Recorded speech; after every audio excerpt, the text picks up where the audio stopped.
Okay, ladies and gentlemen, we are back and we've had some technical difficulties. Unfortunately, we can't get Dan's pretty sexy topless body on this video because for some reason Skype just doesn't want to allow me to record it because fuck you, Skype. That's why. Anyways, but I've put up a lovely picture of him that you can all appreciate because he's got a beautiful smile and a lovely lock of hair, so that's all good. Anyways, Dan, they can all hear you, so you want to say hi? It's just awesome to be back doing this podcast, mate. I know it's been a while, hasn't it? I mean, we've taken a couple of weeks off. Yeah, New Year's, and then put in our annual leave, you know? Yeah, we had to put in our annual leave. I did a couple of solo ones because there were events on, so I had to cover them. But unfortunately, I didn't do any post-fight videos because I just didn't have time. As you said, Christmas, New Year's, it was crazy. But yeah, as you said, it's good to be back. Always good to be back. Yeah. So how have you been anyways? You been training? Yeah, I've been good. I wanted to set up a podcast where we just talk about our training, joined the wrestling team, which is awesome. But for now, let's just stick to this card, and I'm hyped for it. I'm looking forward to this card. Yeah, man, it's gonna be good. It's gonna be good. All right. I'll just quickly go over a couple of fights. So we've got Belal Muhammad fighting. That's always good. You'll probably, I don't know. I haven't seen this Jeff Neal. You'll probably go out there and smash him. Dennis Bermudez moving up to lightweight from featherweight, which is kind of scary because he's a pretty short featherweight as it is. So he's facing a guy named T. Edwards. Don't know who that guy is. Hopefully, Bermudez wins. Unlikely. Moving up though. Got Joanna Calderwood. She's always good. So she's a bit of a contender at flyweight. She was cutting down to strawweight for a bit. Now she's in flyweight, which is a more comfortable division. She can make the weight a lot easier without completely depleting herself. And yeah, those are the only fights underneath the Cerrone and Hernandez fight that I really care about. Is there any under there that you care about, that you've seen any of those other guys fight below Cerrone and Hernandez? The one that I'm really looking forward to is Cejudo versus TJ. I got a feeling Cejudo takes it. You're going straight to that fight. All right, we'll start there. Yeah. So yeah, you're picking Cejudo? I just got a feeling. I mean, I love TJ. I really, really love TJ. And seriously, if I had to choose someone that I want to mimic, is TJ Dillashaw. I love his style. But for some reason, I just got a feeling Henry Cejudo will tire out TJ Dillashaw, take him down repeatedly, and win on points. Yeah, well, that's highly likely, man. It is. I agree with you. I think Cejudo's going to win. I think if this fight took place at bantamweight, I'd be picking TJ Dillashaw 1,000%, 100 times over. I wouldn't see any other. I couldn't see Henry Cejudo beating like a fully healthy TJ Dillashaw. I just couldn't see that happening. But moving out of flyweight, I feel like that weight cut, it has to take something out of Dillashaw. There's no way that he's a pretty thick bantamweight. So a guy like that cutting all the way down another 10 pounds, which in kilos, what's that, about 4 kilos roughly? 4 kilos is a lot of weight, man. 4 kilos, Yeah. especially, he looks lean, like a bit too lean. Because Yeah. you need fat on your body. You need it. He doesn't look like he looks like he's down to like 2% body fat, which is like a bodybuilder. And those bodybuilders, when they get down to that weight, like, they lose that much weight that on the bottoms of their feet, they don't have any fat. So they get bruises on their feet. They can barely walk. So if you're losing that much fat off your body, how are you supposed to take body shots? You got no fat covering your organs. You need fat. And it looks like he's got absolutely none. At bantamweight, he's got a nice, he looks beautiful, looks healthy as fuck. Here he looks ripped. He looks like he's got a great physique for, like, I don't know, Men's Health magazine. But in terms of copping punches and kicks and trying to stop takedowns, I just don't see him showing up at 100%. So I see Cejudo, as you said, either taking him down or even catching him with a punch, man. He's got power. And Cejudo's a thick guy for that weight class, man. And he's fought 5 rounds at that weight class before. He beat the pound-for-pound champ at that weight class. Mm. So, yeah, I see Cejudo taking. Cejudo, everyone talks about his wrestling. His striking isn't bad, man.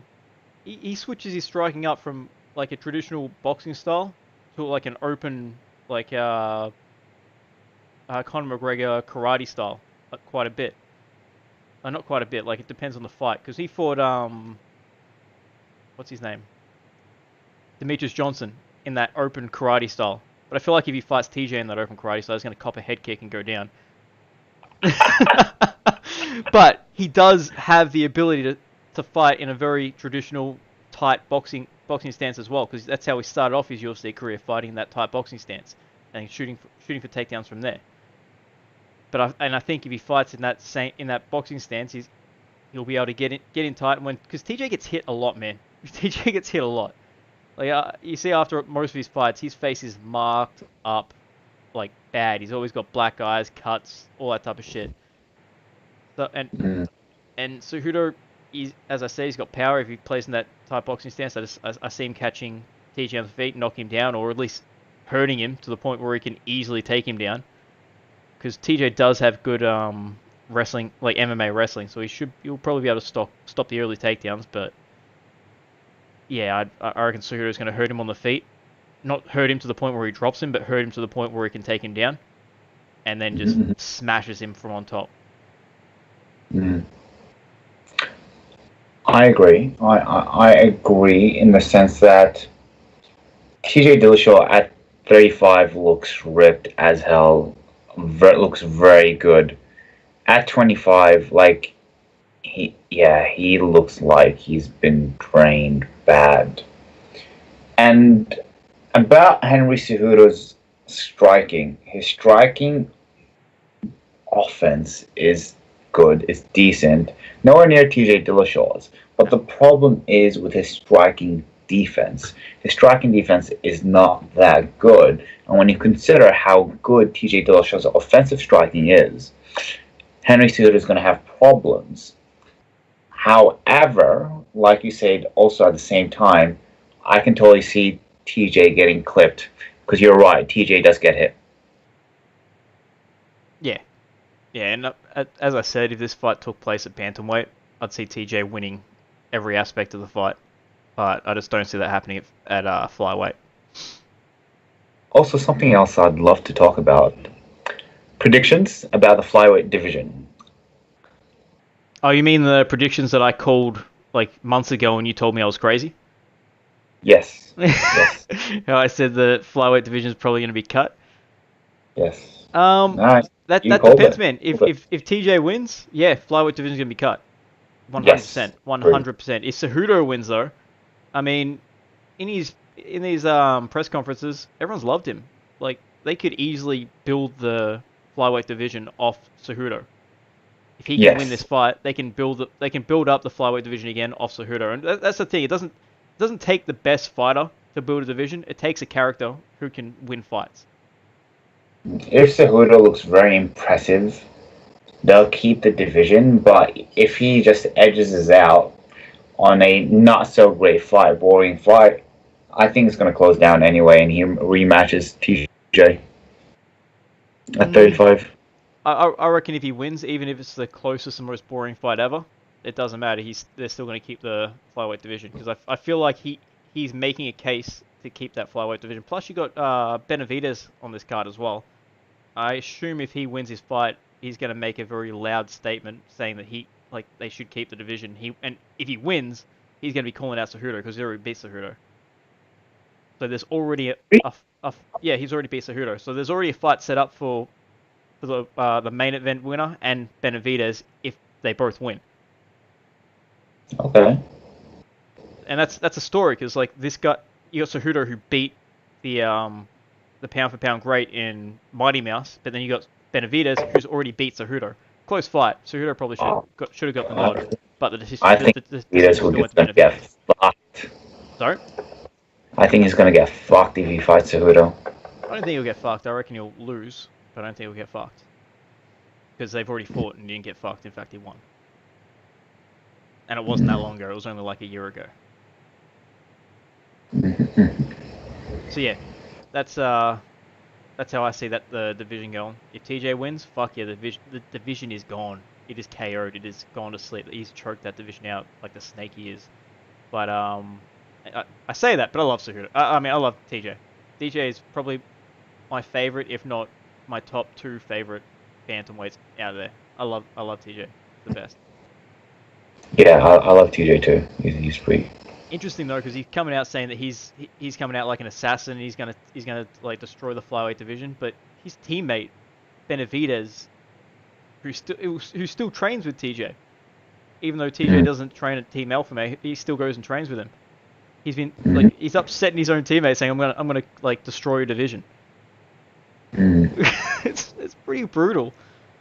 Man, TJ he's a snake. Like I love him, but he's a fucking snake.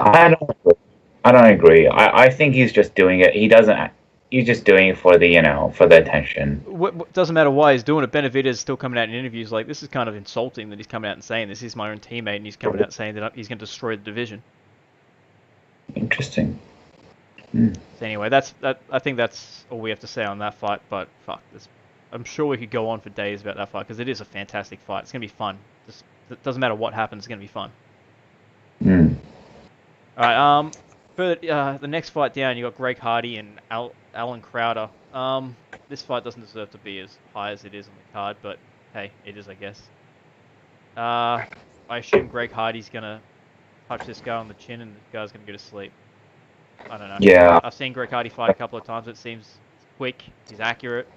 May not be technical, but he fucking lands those punches and he puts people to sleep. So yeah, that's how I think. What about you? I don't know either, mate. Have you seen Greg Hardy fight? Nah. He's a big, like, I think he was like a American football player. Well, not, I think he was an American football player. Then he got kicked out because he was beating his missus. Yeah. That's kind of one of the weird stories behind this card. It's like they put Greg Hardy all the way up on this main card, like as the co-main event, and then you got that Rachel Ostovich, who only about a month ago got beat up by her husband, who's an MMA fighter. Like, that's pretty bad. Yeah, and so they're both on the same card. A guy who was not accused. I'm pretty sure it wasn't like. Got to look it up, but it wasn't just he was accused and the case was thrown away in court. I'm pretty sure it was he's a convicted, like he was convicted for hitting his missus. Like it was all proved and everything. They're saying like the UFC is saying that it was thrown away in court, but I don't believe that's actually the case. Like if you look it up, because Luke Thomas did a video on it, he actually was convicted of beating the shit out of his missus. And this guy's like a 6'6" thick motherfucker. Like what like he doesn't have to do much to hurt someone his own size, let alone his missus. So that's a pretty brutal story. That seems to be getting swept under the rug by the UFC, but not the MMA journalist, which is thankful. But yeah, being on the same card as Rachel Ostovich is pretty brutal. She said she doesn't care, but then again, what is she gonna say? She's gonna say I care, and then nothing changes. There's not much you can say when something like that happens. So yeah, that is what it is. Anyway, let's move on from that. That's fucking depressing. Let's go to Greg Gillespie, because we love wrestlers, don't we? And he is a sexual wrestler, man. He mauls guys with his wrestling against Yancy Medeiros, who's always fun, but yeah, I don't know how he's going to stop the wrestling of Greg Gillespie. What about you? I don't know either, mate. You don't know either? Man, go and look up some Greg Gillespie highlight reels and you'll know. So, alright, well, you don't know either. I know both of them. I love them both. Greg Gillespie, he's got the better wrestling pedigree. Every fight that he's had, he's grabbed a single leg, taken the guys down, and just beat the fuck out of him until the ref calls it. So that's how I see that going. Alright, so we'll move on to Joseph Benavidez and Dustin Ortiz. These guys have fought previously. Benavidez won. When did this fight take place? I'm not actually sure, but I can look that up very, very easily. So, they fought back in 2014. And Benavidez won every round. Oh wow, okay. But keep in mind that was 4 years ago when Benavidez was 30. Now he's 34. So he was in his prime at that point. I've watching his fights, he's slowly falling off, in my opinion. Like his abilities starting to just slowly drift off. He's just these younger guys are often getting the better. Even in his last fight that he won, he was still like he didn't have the same offensive or defensive wrestling that he had previously, where he could stop takedowns. He could take guys down wherever he wanted to. He wasn't able to take this guy down. That guy took him down, and then that guy. And on the feet, Benavidez was known for having brutal power. Like he was knocking guys out with body shots, head shots, everything. His last stoppage previous to his last fight, because he actually stopped that guy surprisingly, but that was because in a scramble he kind of got the top position and just belted him from the top position. It wasn't because he knocked him down or anything like that. But before that, he hadn't had a stoppage since 2013, and he's fought 1, 2, 3, 4, 5, 6, 7, 8 times. So out of 8 fights, he wasn't able to get a stoppage up until his 9th fight. So I feel as though his ability is starting to drop off. So I reckon he'll still beat Dustin Ortiz, but I just don't think it'll be as clear as the first time. But this is Dustin Ortiz's chance to get a big win over a name. And yeah, this is the chance. It's his best opportunity to get a big win over a big name, because I don't see him beating a guy like Sergio Pettis. But yeah, he has the ability to win this fight. So that's my opinion on this. Do you have an opinion on this fight, or you don't really care? Benavidez is going to win. Ask for a flyweight title shot, just like you predicted. Yeah, well, if he wins, I reckon that's how it's going to go, and it's a good story. One that could main event another ESPN card. All right, so Paige Van Zandt and Rachel Ostovich. Originally, I picked Paige Van Zandt for this fight, but I feel like Rachel Ostovich because Paige Van Zandt likes to take the fight to the ground a lot. She goes for that fucking that throw where she puts the arm around the head, like that judo throw that Rousey was really good at, but every other chick that tries it gets their back taken. Head and arm throw, yeah, it's a favorite of Christian. Yeah, just a normal head and arm throw. She always goes for these. In her first couple of fights, she was getting them, but then she started fighting better women, and now she just gets her back taken every time she goes for it. So she does that with Rachel Ostovich. Rachel Ostovich has a good ground game, and she's going to choke her out. Plus, Paige is going up a weight, whereas in strawweight she had the size advantage on a lot of these females. She's not going to have the size advantage here. Rachel Ostovich is a big unit. So I feel like Rachel Ostovich is going to win this fight, probably second round submission. I think you're right. But at the same time, I feel like Paige Van Zandt's camp would be stupid enough to tell her to go grapple with this girl, when clearly Van Zandt has a good edge in striking compared to Ostovich. So I think Paige Van Zandt takes it, stand and bangs, and yeah. Yeah, Paige Van Zandt doesn't have the best stand-up either, though. Oh, it's better than Ostovich, so she'll be fine. I don't know. She's got fancy stuff, but like her footwork, her feet stand really close together, and she kind of takes steps as she moves. She doesn't you know the way you're supposed to move when you're boxing or when you're kickboxing. You don't step. You don't walk around people. You kind of jump or shuffle around type of thing. It's weird. If you watch any of her fights and watch her footwork, it's just awkward to watch. But in saying that, she fought a chick named Felice Herring, who was known for really, really good groundwork, and she ended up taking her down and beating her up on the ground. So that was another girl who had a background as being known as a good grappler, and she still went and took that chick to the ground. So I reckon her corner will probably just tell her, "You're the better grappler, take her down and fuck her up." But I feel as though in the process of trying to take Rachel down, she's going to get her own back taken and choked. Or just lose a shit position and get beat up. So yeah, there we go. That's my opinion. That's your opinion. So let's move on to Glover Teixeira and Carl Robertson. Hey boy, Glover. I love watching Glover fight, man. I really do. But Homeboy's 39 now. Yes. And he's starting to look it. Yes, you're right. But even then, I think too much too soon for Carl. You reckon? Yes. That's probably the case. I think Carl Robertson would win this fight because Glover's just slow now. He's just so slow, and he can't take the same punches he used to. Oh wait, sorry, I think I just cut you off. You continue what you're saying. I think I agree with you. I agree with you. This is actually is a closer fight. But even then, I think Teixeira is still, even though he's slower, he's had a lot of experience. I think he'll be fine. You reckon he'll be fine? Yeah, I think Teixeira takes it. So I feel like his experience probably should win him the fight. Like normally, he used to be able to stand with guys and like stand and bang, and that was his style, just stand and bang, stand and bang. Now, as soon as he gets touched by any of these guys, like he fought that Misha Sokunov, and that guy fucking almost put him on Dream Street. He gave him a bit of the stanky leg. And yeah, I just feel like you do that with a younger, and how big is this guy? Oh, 6'1" Carl Robertson. But he's still he's a young, athletic guy. I see him. I don't know, man. I don't see Glover being able to take him down and do what he does.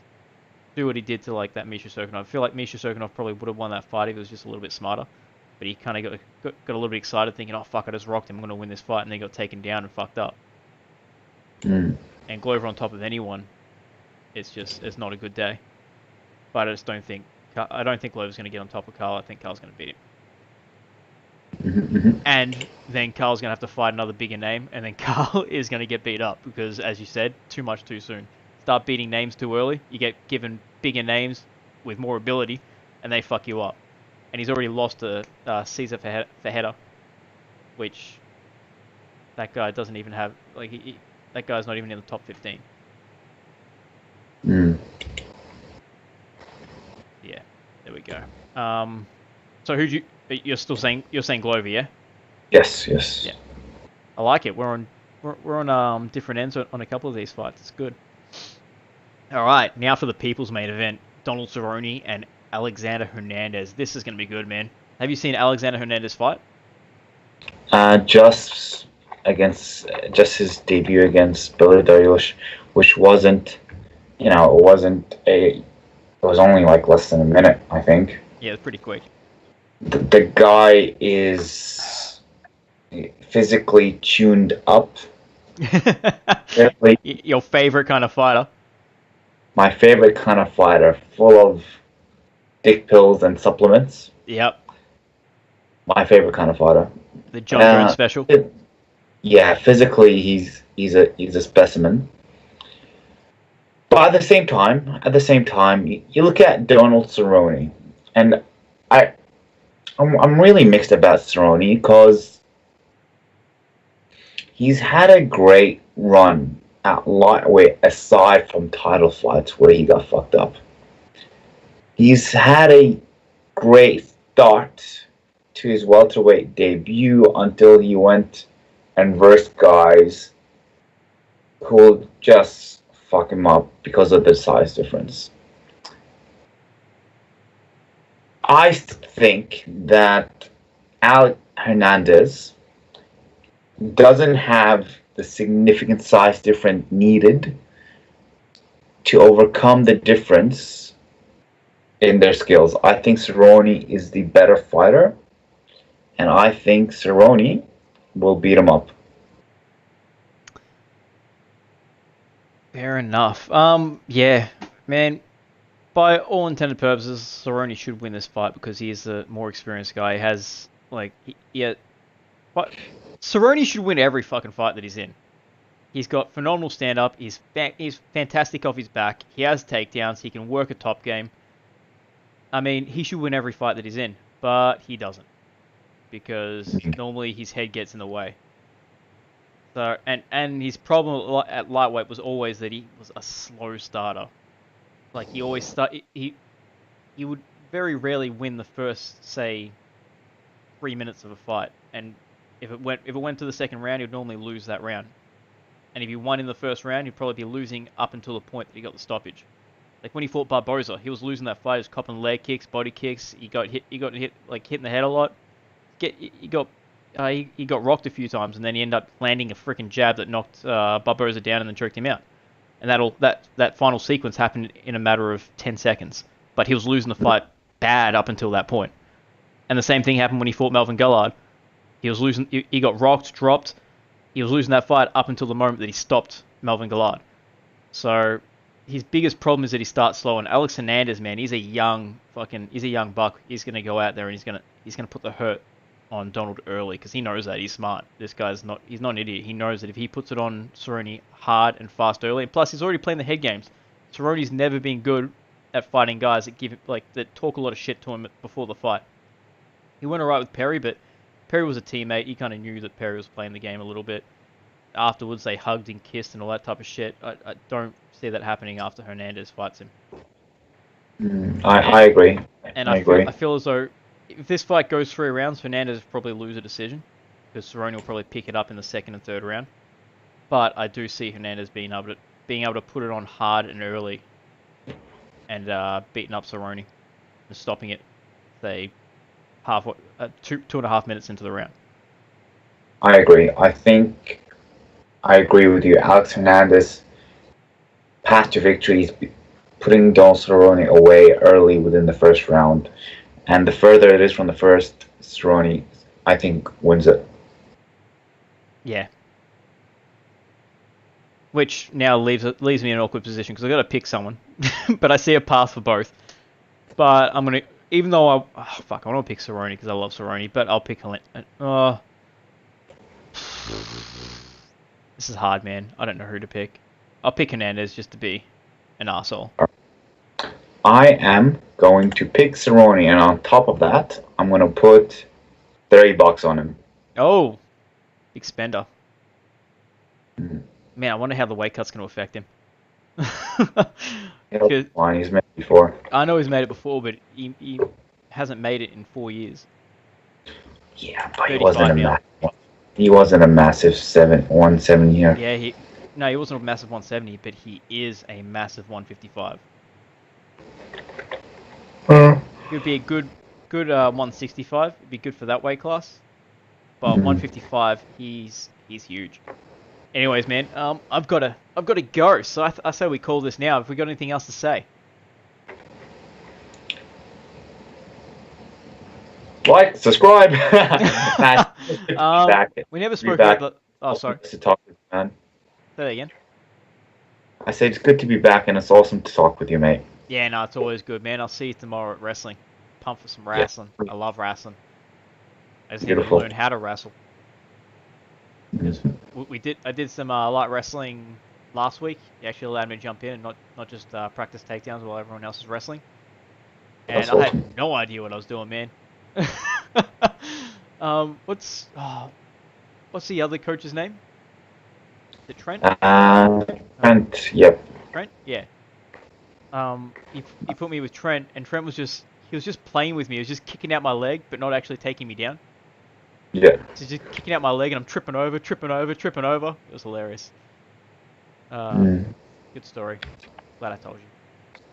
Anyways, let's finish this up. So, yeah, if you like or don't like any of this content, still like, share, and subscribe, because yeah, why not? We need some liking and sharing and subscribing. And we're on YouTube, Facebook, Instagram, Twitter, Twitch as well. We're on everything. If there's anything that we're missing, let us know, and I'll do my best to chuck us on that too. Dan, do you have anyone to thank? I know you do. We would want to thank Scammer Jim and Team Takedown for being awesome teams, and Aussie Pet Doors. So if you're ever in the Southeast or need a door, go to Aussie Pet Doors or Scammer Jim. Damn right. All right, homies. Peace out. We're off.